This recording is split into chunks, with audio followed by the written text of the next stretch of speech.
Na-late ba ako, Mark? Hindi naman.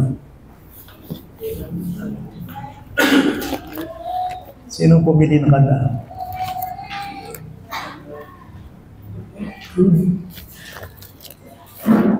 Alam mo ba yung story niya? It is well, oh my. Ganun talaga yung itudulot ng Ebanghelyo ang Panginoon kapag talagang kilala natin siya. Ang aking itatapik ngayon sa inyo ay i-break muna ako no, sa 1 Peter. Punta ako sa Philippians. Ito itong sa contentment. Contentment. Okay. Hiramin ko lang ito. Meron akong nabasa sa book. Ito yung kanyang advice sa mga Christians. Pakinggan mo yan. Tagalogin ko diretso. Pagdating sa material na bagay, maging kontento kayo. Pero pagdating sa spiritual na bagay, huwag kayong makontento. Agree? Yes. Sabi. Okay. Baka mapagkapan dito ang aking sermon. Pag sinabing contentment, ibig sabihin nun, pagiging panatag, kontento. Hindi natin pag-aaralan dito na kung mahirap ka, magiging kontento ka na dyan. That is not my point. So kaya kung ito lang ang nalalaman mo, okay yan. Kaya lang gusto ko pakinggan ninyo na magsishare ako sa inyo sa pananaw ng isang Kristiyano. Pag naging Kristiyano tayo, tatandaan nyo, magiging iba ang pananaw natin sa buhay. Kung magiging lente natin, ang magiging tanong natin sa buhay, laging kasama ang Panginoon Jesucristo. Now, nasa Philippines ako ngayon, minarapat ko na ito yung gusto kong i-share sa inyo. Kayo ba'y kontento sa buhay? Kontento ba kayo sa inyong sitwasyon? Hindi ko alam ano ang inyong sitwasyon ngayon, ano ang kalagayan ninyo, pero matindi yung awitin nyo, makakala nyo. Matindi yun. Namatayan ng 4 na anak yun.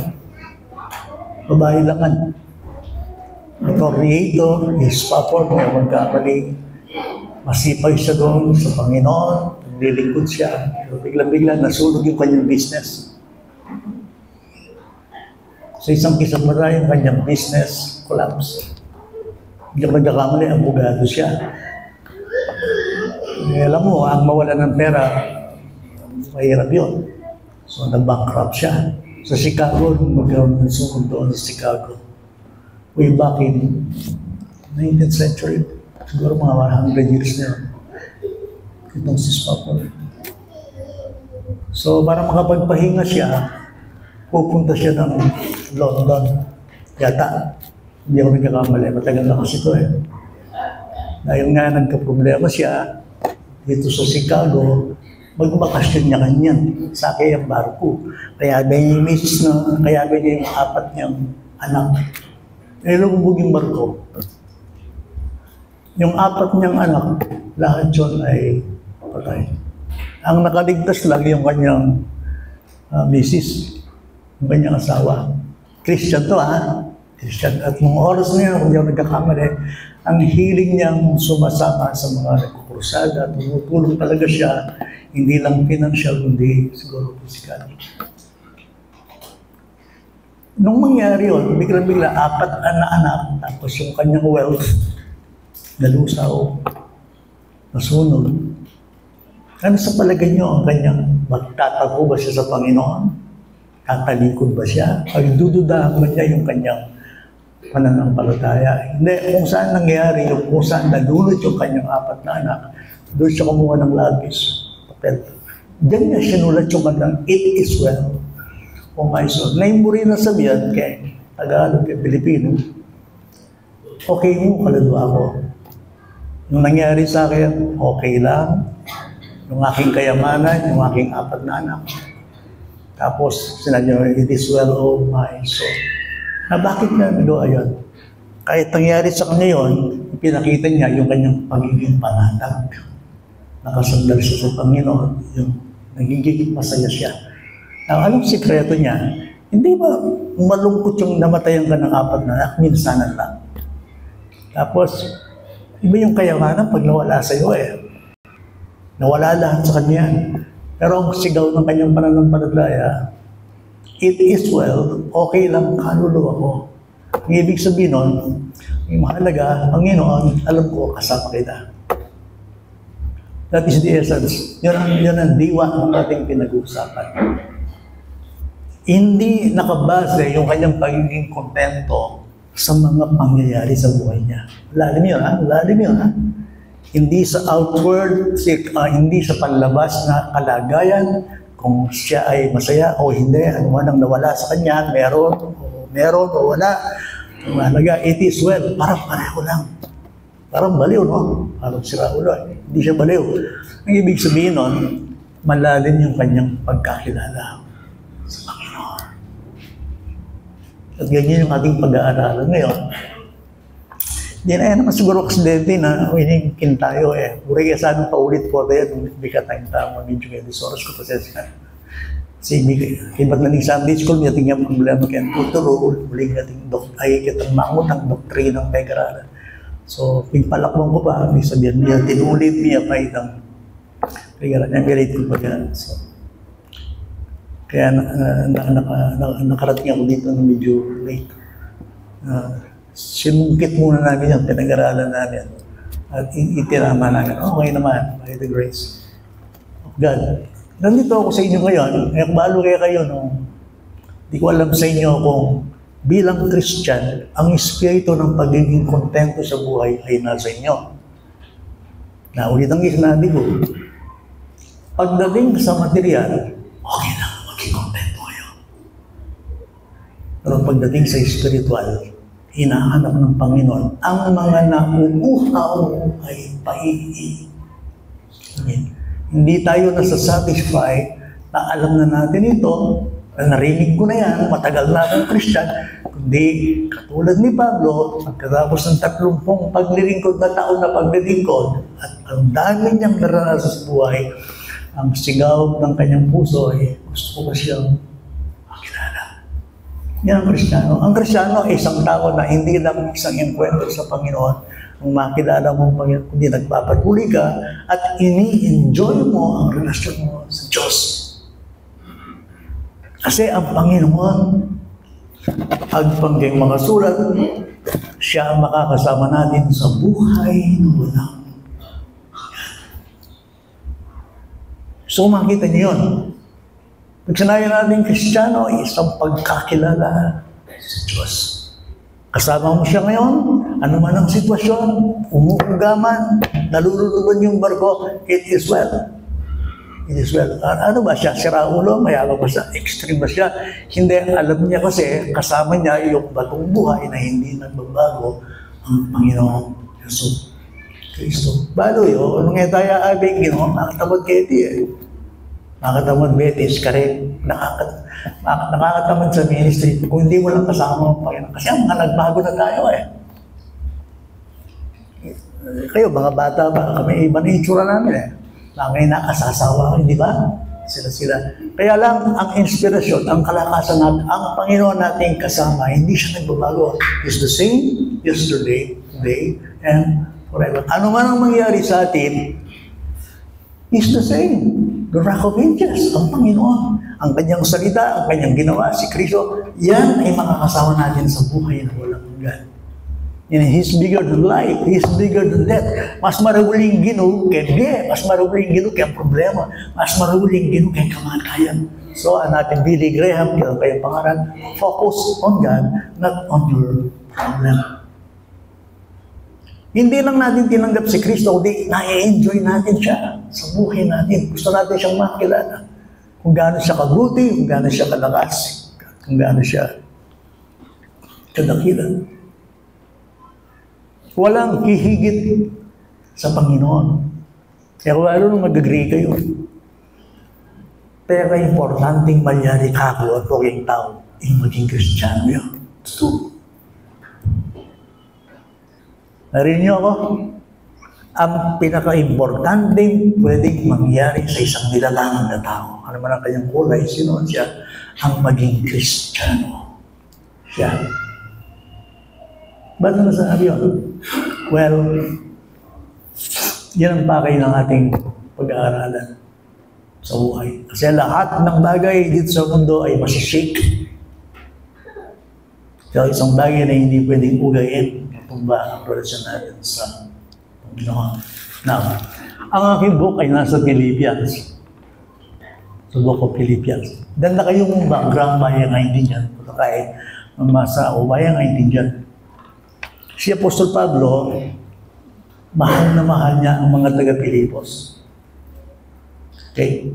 Yan ang kauna-una ang iglesia. Itinayin niya Apostol Pablo Lucien sa Macedonia in Philippians. Okay? Now, bakit niya mahal yung mga taga-Philippians, yung taga-Pilipos? Bakit niya mahal? Kasi hindi siya nakakalimutan, lagi siyang pinapadalahan ng kaloob. Gift. At dahil doon, lagi ang pasalamat kay Pablo, thank you, karela kasi area kakalingon. Pasalamatan na kayo, kayong kaloob, maging banglo lang sa iyo, king harapan ng Diyos, ibibigay ko na mo ka na. Ito lamang daw, kung ang diranda ka rin lang, ito mo, pasalamat ka pa, thank you. Okay? Na, ba't ko sinabi yun? Kasi nga, ito yung ginawa ng mga taga-Pilipos sa kanya. Pinapadala siya ng kaloob. Sabi niya, kayo ang iglesyang kakaiba, sabi niya. Wala kayong katulad. Basahin niyo chapter 4, nakikita niyo doon yung kanyang sinasabi. Ngayon, dahil nagpapasalamat si Pablo sa mga taong ito, mga Kristiyanong ito, ang iniingatan niya, baka isipin ng mga mananampalatayang ito na si Pablo ay umaasa sa kanila. Okay? Para malinaw sa inyo, buksan niyo ang inyong Bible. Sa Philippians chapter 4. Yung bang mga bisita natin, Mark, mga bago lang. O mga datingan naman. First time talaga. Yung isa. Sino isa?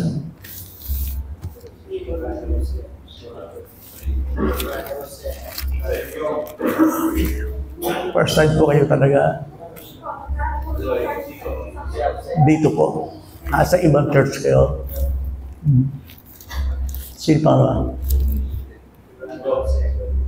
Jose. Kayo po. Kayo po si Jose. Kasama niya. Joseph de Cambio. Kasi na po kayo, kaya ako tinatanong para ano. So magtatagalog ako. Tagalog kayo. Ganun ba? Kasi na sa Tagalog ko, medyo kabingin. Sige po. Sa Philippians, anyway, Tagalog naman yung Bible ko eh. Sa Philippians,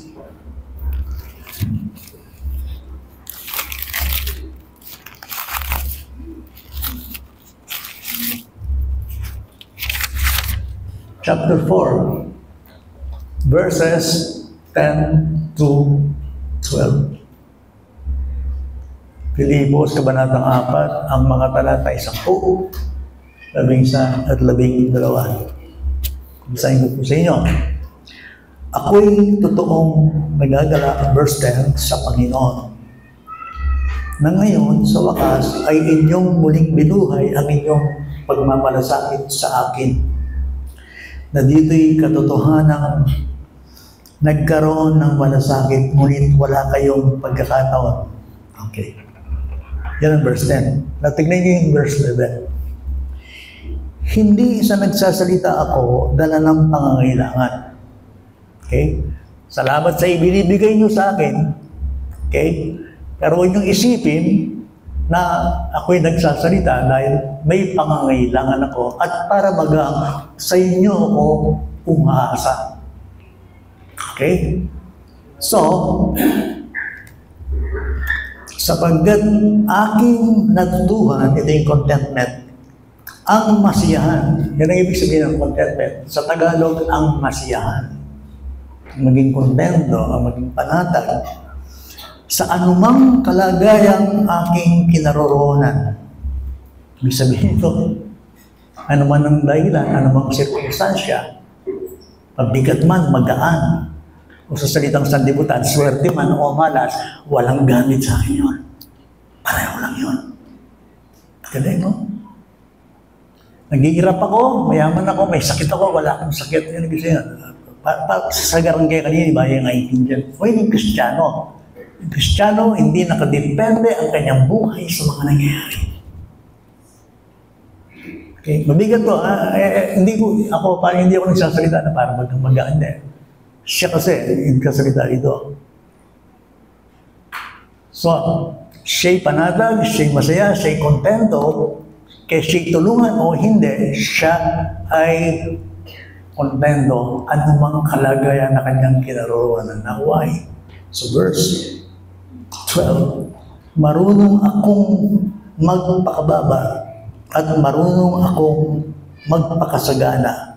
Sa bawat bagay at sa lahat ng bagay ay natutuhan ko ang lihim ng kabugsugan, maging sa kagutuman, maging sa kasaganaan, at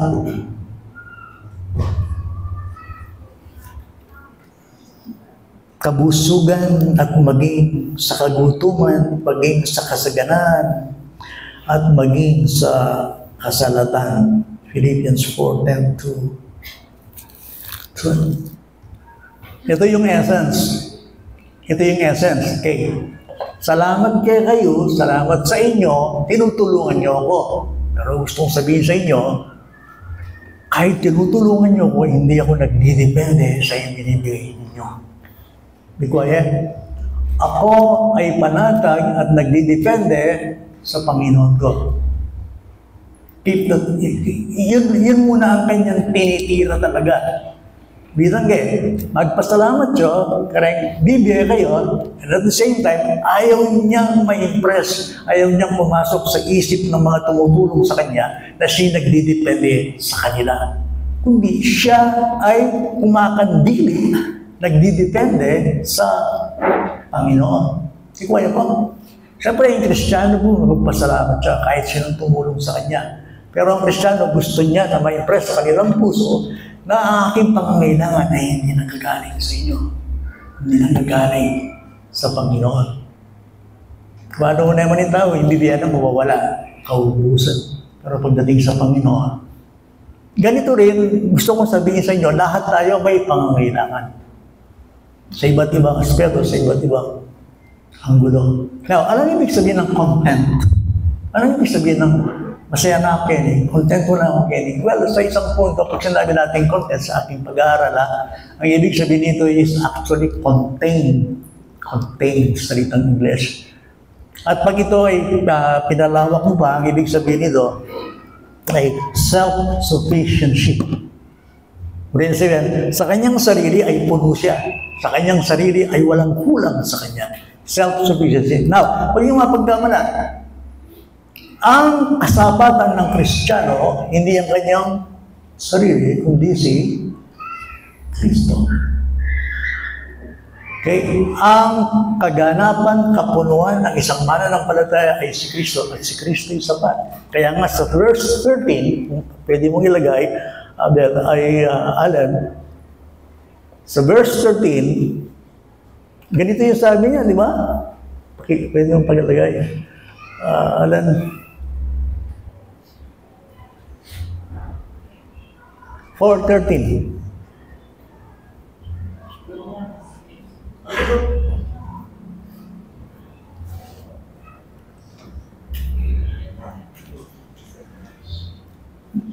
Ephesians yan eh. Lahat ng mga bagay ay aking magagawa sa pamamagitan niya na nagpapalakas sa akin. Kaya ni Pablo, Kaya situation, no? Lahat ng bagay ay aking mahaharap dahil si Kristo ang nagpapalakas sa akin. Para intindihan niya. At hindi Pablo kaya sitwasyon, masakit yung sitwasyon, pero hindi siya kontrolado ng nangyayari. Siya ang may kontrol sa mga nangyayari sa pangalan ng Panginoon.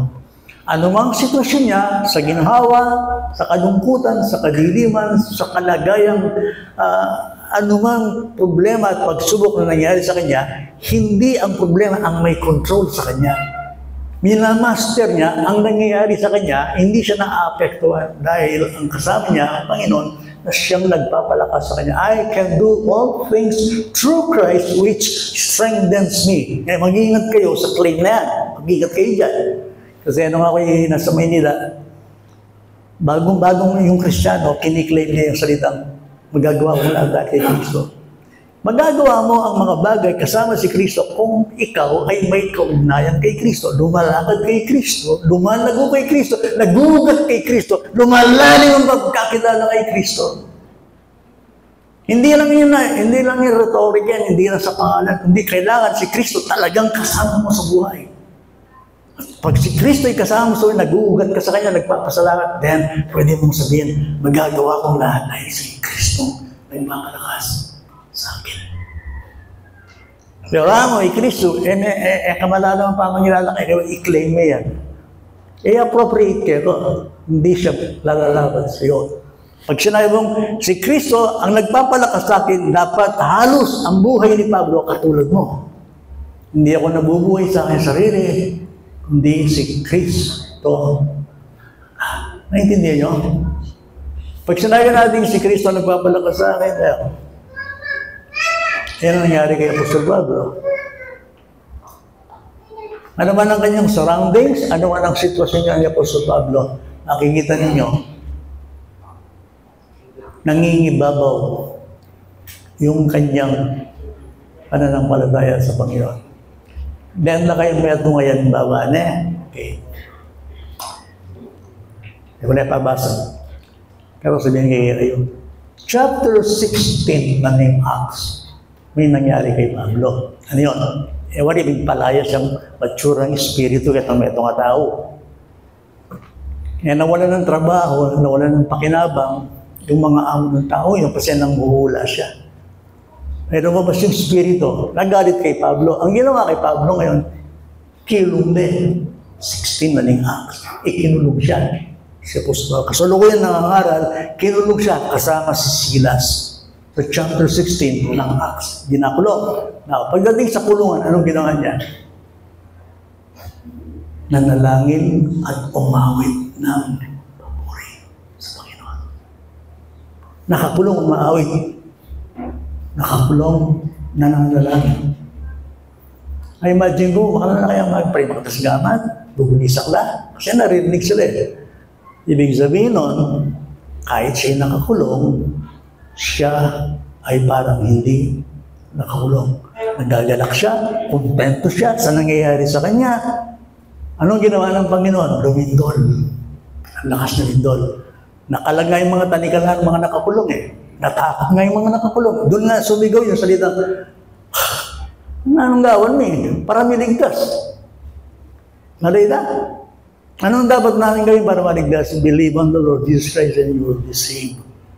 Naniburi kung bakit. Anong gusto mong ipakita dito? Nakakulong si Pablo, hindi siya nakakulong, nagpupuri siya sa Panginoon. Hindi siya apektado ng mga nangyayari sa kanya.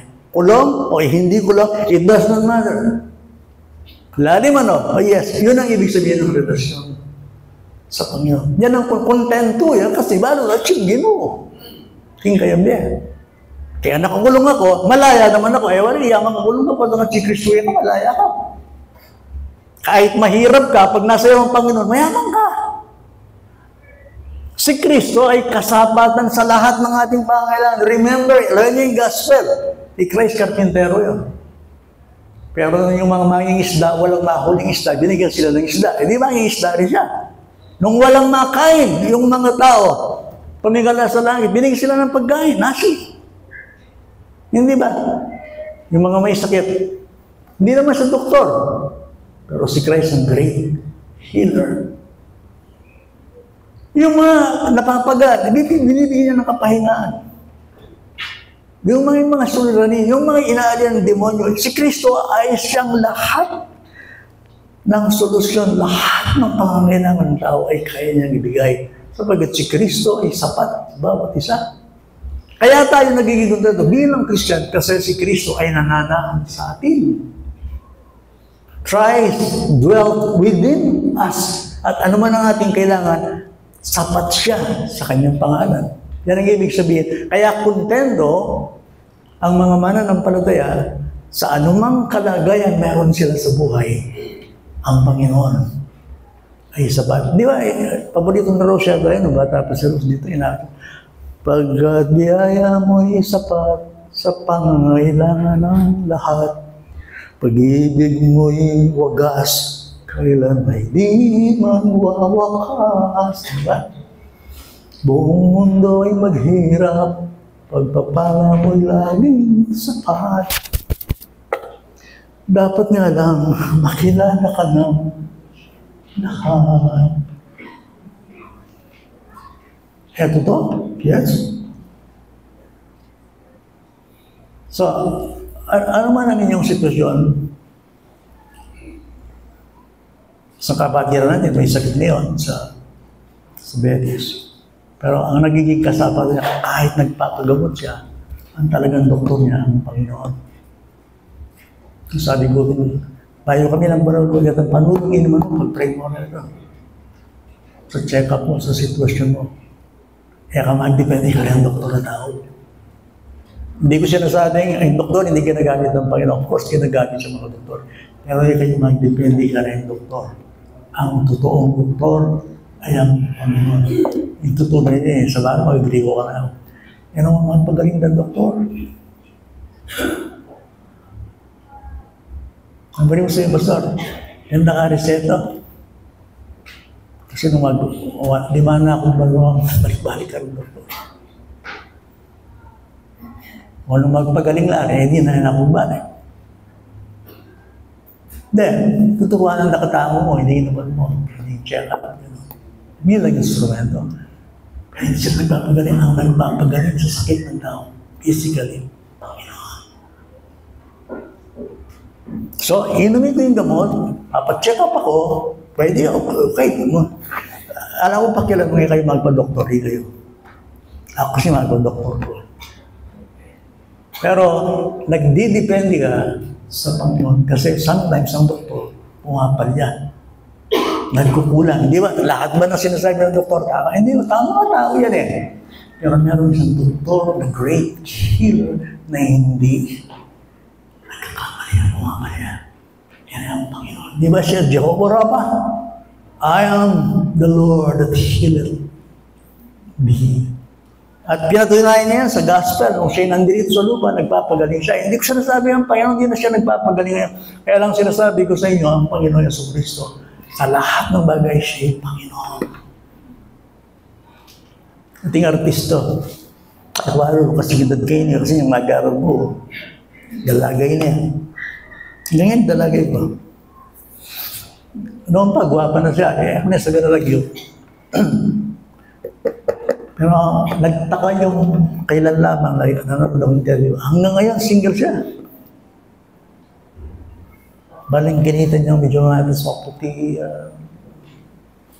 May buhok. Marami siya naging boyfriend. Kilala siya. Pero eloquent naman siya. Siguro may pinag-aralan, may pera, may beauty talaga. Pero ay may kasama. Sabi sa kanya, nag-i-interview. Ang manungkot. Kaya may kasama. Sabi ko, kailangan lalaki. Naging Christian niya. Hindi nga nilalaki dito. Sapat lang na ako. Single ko, yan masaya ako. Kung ang depending kay lalaki. Malagoy pwede yung kasama. Guwapa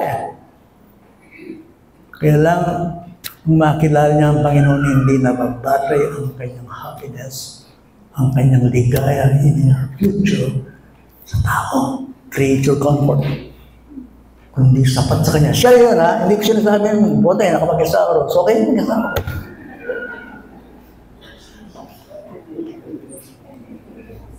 Basta single eh. Baka mamaya eh, gawin kang kirida eh, ayoko yun. Kamukha mo pa naman yung mayor ng Manila. O pila niyan si Rose. Mayor ang tawag nga sa SSS, kasama ko. Yan ang TikTok queen natin dito. Marami tayong queen dito. May kitchen queen. Yan. Isa si Wonder. Yun. Yung mga beauty queen tayo dito. Ayan, no? Beauty queen. Doon sa likod, mga atras queen yun. Petras mo. Hindi lang. Kilala ni Kristo.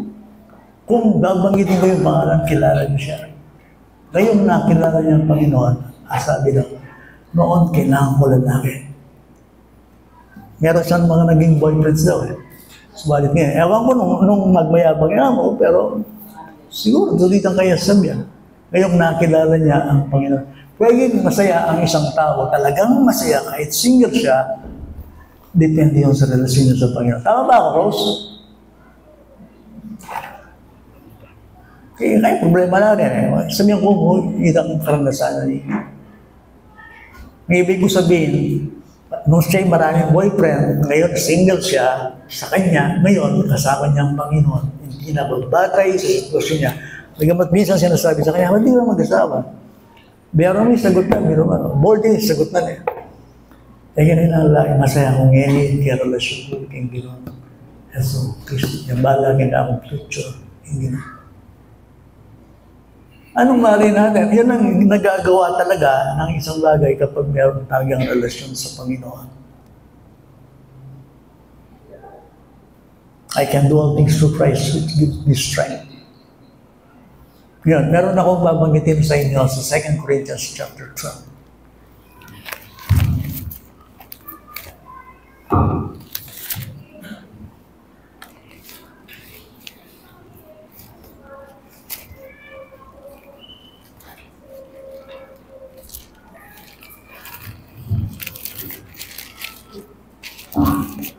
Second Corinthians chapter 12. Di ba merong pangyayari dito? Merong naabot si Apostol Pablo dito na hindi naabot ng sino sa atin. Nakarating siya daw ng langit, third heaven. Vision yun ha? Vision. Pero mo, makakarating ka doon. Pero yun ang nangyari sa kanya, yung karanasan niya yun. Naturalmente, kapag naranasan mo yun, maaaring pagmayabang mo yun. Maaaring sobrang tuwa mo kasi yung karanasan yun iba. Yun ang nangyari kay Paul, 2 Corinthians chapter 12. Babasahin ko lang, kayo na lang bahala magbasa sa bahay, yung 1 to 6. Babasahin ko ngayon sa inyo yung verse 7, 6, 7. Ngunit kung nais kong magmalaki ay hindi ko ako magiging hangal sapagkat ako ay magsasabi ng katotohanan. Ngunit nagpipigil ako upang walang sino mang mag-isip ng higit tungkol sa akin kaysa kanyang nakita o narinig sa akin. 7. Lalo na dahil sa kalabisan ng mga pahayag, kaya't upang ako'y huwag magyabang ng labis, binigyan ako ng isang tinik sa laman, isang sugo ni Satanas upang ako'y saktan, upang ako'y huwag magmalaki ng labis. Ipolin eh. Meron siyang naabot pagdating sa mga bagay na spiritual. Pero ano nangyari sa kanya? Bahala na ng Diyos yung ginawa kanina. Binigyan siya ng tinik sa laman. Yung tinik kayang laman, sa gabal ini, very painful ini. Manuala po, physically ini. Maaring daw ito ay isang severe headache, problema sa mata, at mga demonic spirit na inaahar siya. Sabi ng mga scholar, binasa ko. Ibig sabihin, sa gitna ng kanyang naabot, ay binigyan sa ng Panginoon ng thorn in the flesh. Siguro ay imagine ka, painful ito, masakit ito, at sukaya. Okay, na, nung halimbawa, ikangating-tingin niya, halimbawa, epilepsy. halimbawa sakit, o kaya yung talagang nangyayari sa iyong buhay, Christian ka. Sasabihin mo siguro magpipray ka. Of course, nagpray siya, di ba? Sabi niya rito, 3 ulit akong nanalangin sa Panginoon tungkol dito na lumayo ito sa akin. Subalit sinabi niya sa akin, ang aking biyaya ay sapat na sa iyo. Imbori na sa ganini, anyang mag-pray, kayang thrown in the flesh, and ipagkaramdaman ng Diyos. Hindi siya pinakinggan. Pero ang Panginoon ay gumawa ng paraan para siya ay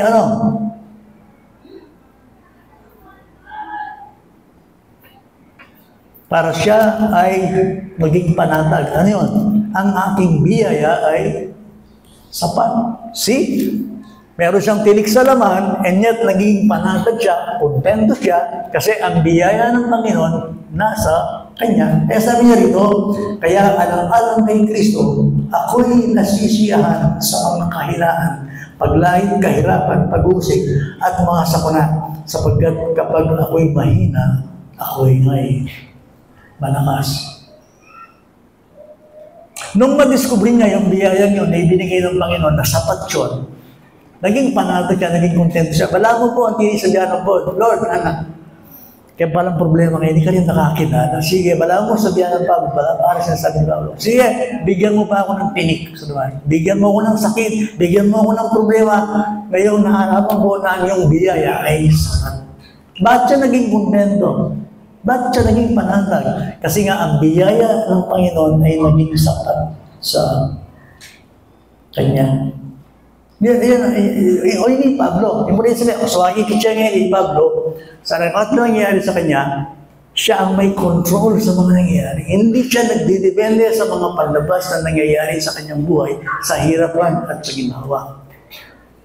May tumambasang huli kayong malino at tuturunan ng Bible tungkol ng bagay na kanado yung maging panatag, kontento, yung Kristiyano, libutan ng sitwasyon masakit. Remember, my friend, ang mga Kristiyano ay nasa napakahirap na daigdig. We are living in this difficult world. Yung Kristiyano po, nakala pagsubok, nakalatuksong harapan, at ang buong daigdig ay para maging laban sa atin. Kailangan natin ang lumalim sa relasyon natin sa Diyos. Ang tumawag sa Kanya, ang magdepende sa Kanya sa lahat ng ginagawa natin sa ating buhay. Nawan niya po Romans chapter 8, beginning sa verse 35. At inyong sasabihin. Lagay nyo rin yung tao nga rin na malalam na relasyon kay Diyos. Nakalian ga ang sitwasyon kahit ano nangyari sa kanila. Hindi nila itinuturing na kamalasan sa kanilang buhay. Sino ang makapaghiwalay sa atin sa pag-ibig ni Kristo? Nanote that. Yung sasabihan na kaya, aliway, lugod mo ang Kristo. Nung ilugod na, kaya ka, nakuha niyo yun? Iba yun. Ang pinag-uusapan yan, ang pag-ibig ni Kristo sa atin. Hindi yung pag-ibig mo sa Kanya. Tapos sabi niya dyan, ang kahirapan ba? O ang kapighatian? O ang pag-uusig? O ang tagutom? O ang kahubaran? O ang panganib? O ang taba? Gaya ng nasusulat, dahil sa iyo kami naipapatay sa buong araw. Pinapatay sa buong araw. Kami ay itinuring ng mga tupa sa katayan. Amen. So verse 37, ngunit sa lahat ng mga bagay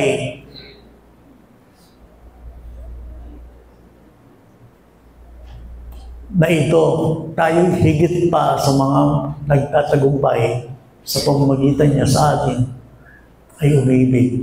Sapagkat ako'y naniniwalang lubos kahit ang kamatayan man, ni ang buhay, ni ang mga anghel, ni ang mga pinuno, ni ang mga bagay na kasalukuyan, ni ang mga bagay na darating, ni ang mga kapangyarihan, ni ang kataasan, ni ang kalaliman, ni ang alin pa bang nilalang ay hindi makapaghiwalay sa atin sa pag-ibig ng Diyos na kay Kristo Jesus na Panginoon natin.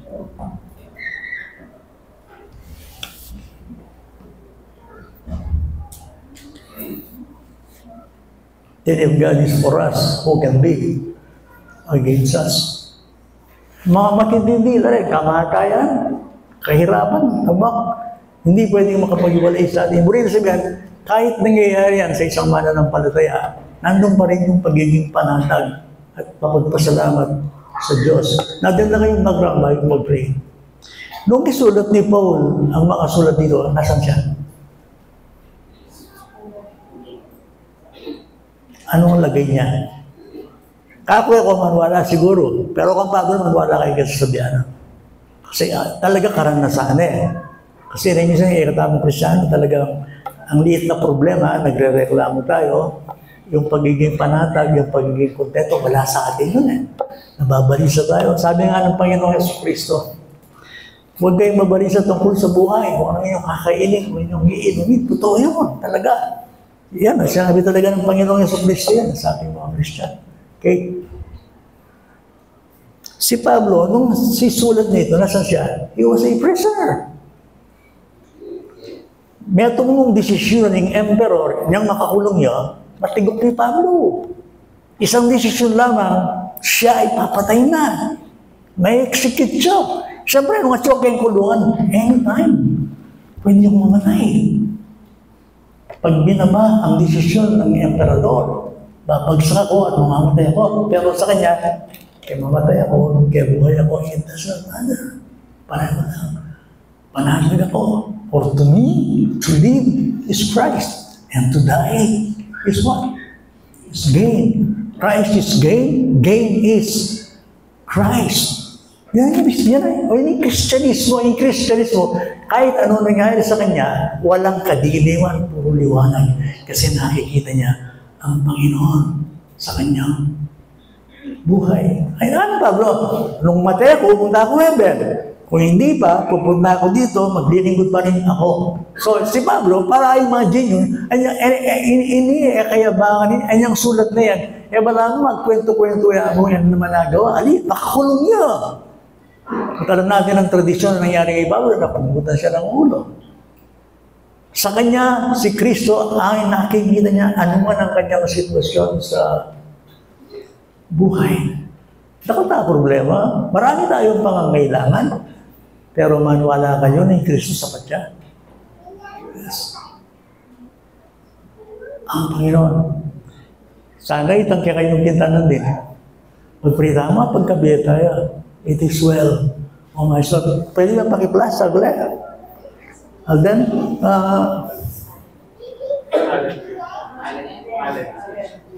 Alden, nakadupan niya kasing Alden eh.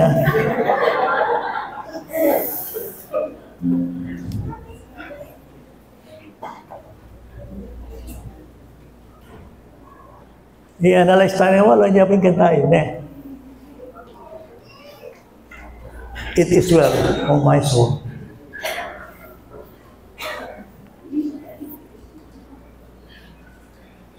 You know, when peace like a river attended my way, when sorrows like sea billows roll. Whatever my lot, ano man ang aking sitwasyon, thou hast taught me to say, tinuruan akong magsalita. Okay mo, it is well. Panatag ako, it is well with my soul. Hallelujah. Itong daw rin buri kong kaini, itong last verse eh. Yan pa kapaboritong verse, ito kaini eh. Last verse. Third verse pa. Yan, ito yung pinakamaganda para sa akin, ha? Para sa akin. My sin, oh, the bliss of this glorious thought, yung kasalanan ko. Kasi yung problema ng tao eh. My sin, not in part, but the whole. Hindi lang isang kapatak na kasalanan ko ang nawala, kundi lahat ng aking kasalanan. My sin, not in part, but the whole, is nailed to the cross. And I bear it no more. Yung bibit-bitan tayo yan eh, kasalanan. Kung ay anong Christian ka, yung kasalanan mo, dalaan ng Kristo. Kaya mo bibit-bitan. Ngayon, inungi ka pa eh, pating ka pa Kristo, dalang yung kasalanan mo, mate. Biyan mo na kang Kristo yan. Mga nanin dagdalang kong yan eh, the grace of God.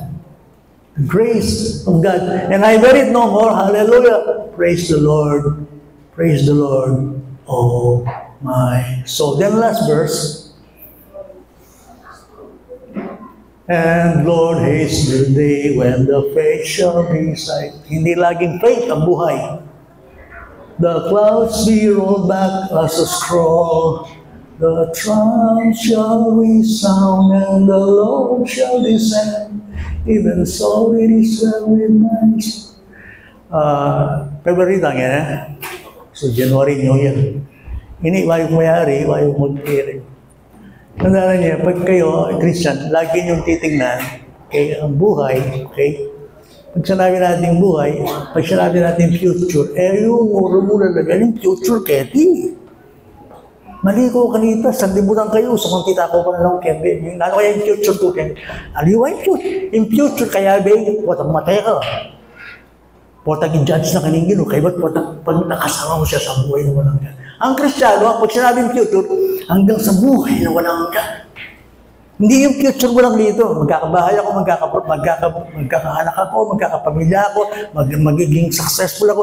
Eh, wag yun. Ang pananaw ng Kristiyano ay hanggang sa buhay na walang hanggan, kung saan si Kristo ay duro ng Kristo. Ano man may ibiya mo? Ilang kumate.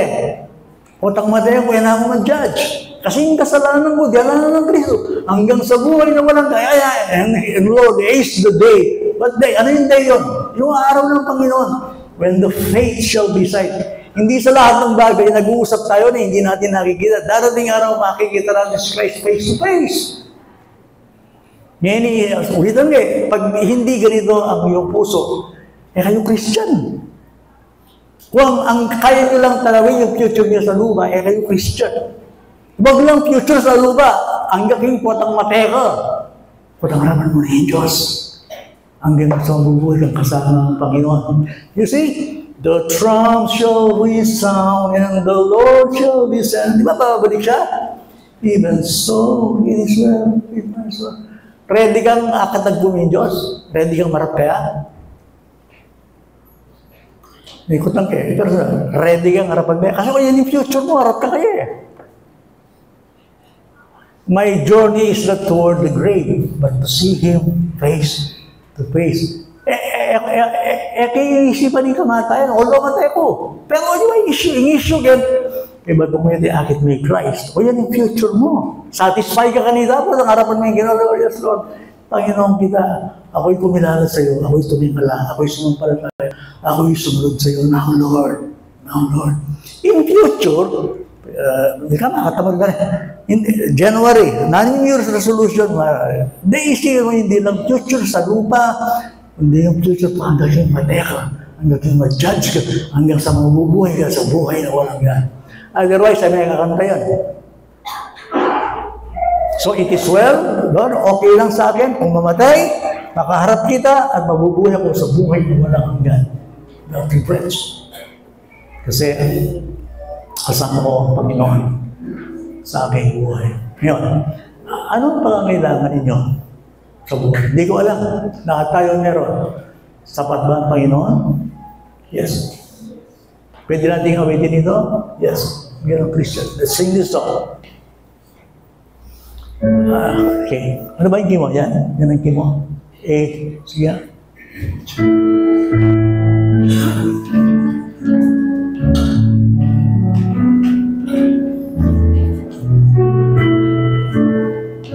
Awitin natin malapit sa puso natin.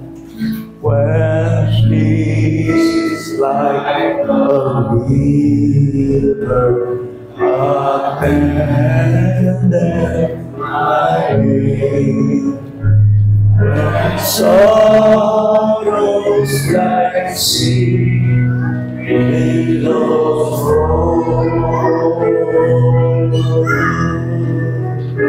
whatever my love, thou hast taught me to say, it is well with my soul. It is well with my soul. With my soul. It is well with my soul. Church, verse 2.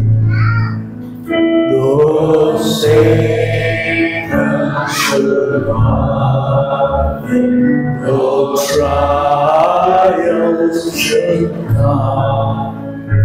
Let peace bless us to rest on throne.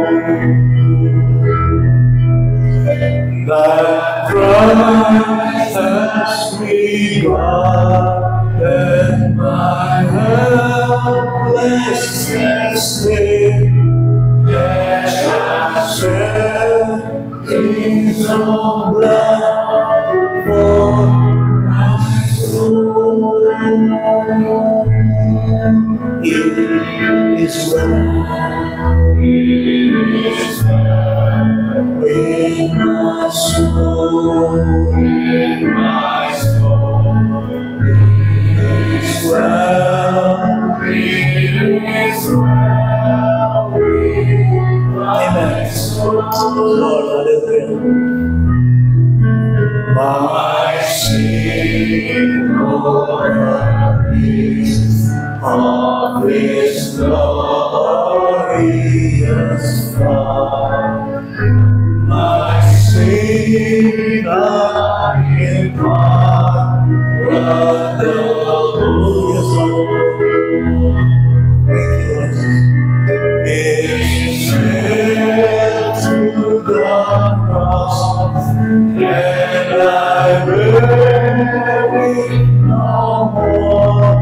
Praise the Lord, praise the Lord, oh my soul.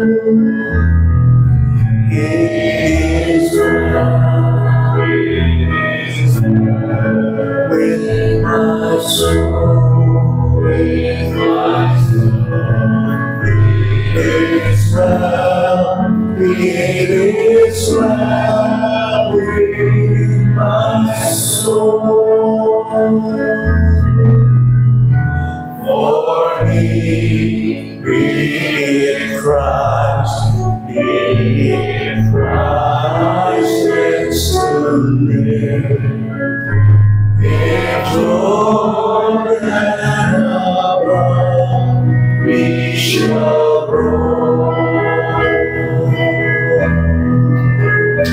No man shall be mine, for in there I see light.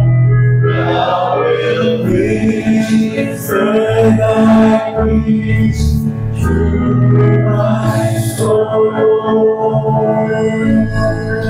It is with my soul, with my soul. It is well with my soul. But Lord, this for thee, for thy coming rain. The sky and the green is our road. Oh, travel the angel, voice of the Lord. Blessed home, blessed rest of my soul. It is well with my soul, with my soul. It is well with my soul. Last verse. And Lord, praise the day when the face shall be sight. The clouds be rolled back as the scroll.